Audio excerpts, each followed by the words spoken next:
یہاں وجہ نہیں بلکہ وجہ بنا کر چھوڑا جاتا ہے۔ انسان کو بس ایک بار ہی آزماؤ، پھر جو اس کا رنگ ہوگا وہ نظر آ جائے گا اور وہی اس کا اصل رنگ ہوگا۔ غیر ضروری تنقید وہ تلوار ہے جو سب سے پہلے خوبصورت تعلقات کا سر قلم کرتی ہے۔ رشتوں کے مضبوط رکھنے کے 2 راز: جب آپ غلط ہوں تو اپنی غلطی تسلیم کریں، اور جب آپ صحیح ہوں تو خاموشی اختیار کر لیں۔ انسان مرتا ہے تو مر جائے، لیکن کبھی ان سہاروں پہ بھروسہ نہ کرے جو کئی بار اس کی بنیادوں کو ہلا چکے ہوں۔ رشتے اور شیشے دونوں ہی انسانی غفلت سے ٹوٹتے ہیں۔ ہمیں یہ یاد رکھنا چاہیے کہ رشتے کا متبادل مل جاتا ہے، مگر رشتے کے متبادل رشتے نہیں ملتے۔ خوبصورتی سے دھوکہ نہ کھانا۔ اے ابن آدم، تلوار کتنی بھی خوبصورت کیوں نہ ہو، مانگتی تو خون ہی ہے۔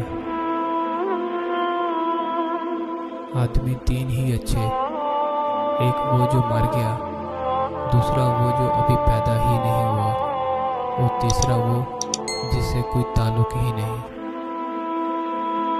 منافقت کے رشتوں سے سرعام نفرت بہتر ہے۔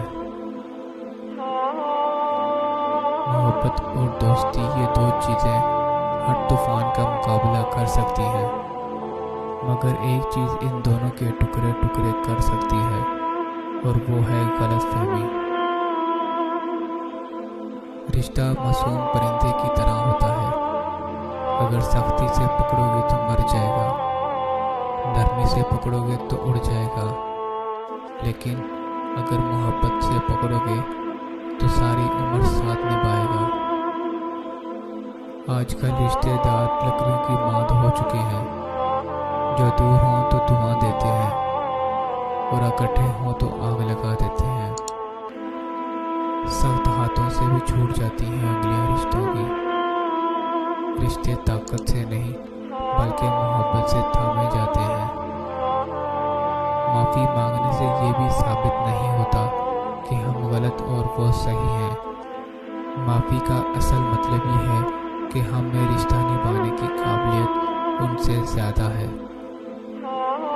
ان لوگوں کے ساتھ تو گزارا ہو سکتا ہے جن کی طبیعت خراب ہو، مگر ان کے ساتھ نہیں جن کی تربیت ہی خراب ہو۔ جب انسان کسی سے رشتہ توڑتا ہے تو وہ سب سے پہلے اپنی زبان سے مٹھاس کو ختم کرتا ہے۔ کچھ لوگ قسمت کی طرح ہوتے ہیں جو دعاؤں سے ملتے ہیں، اور کچھ لوگ دعاؤں کی طرح ہوتے ہیں جو قسمت ہی بدل دیتے ہیں۔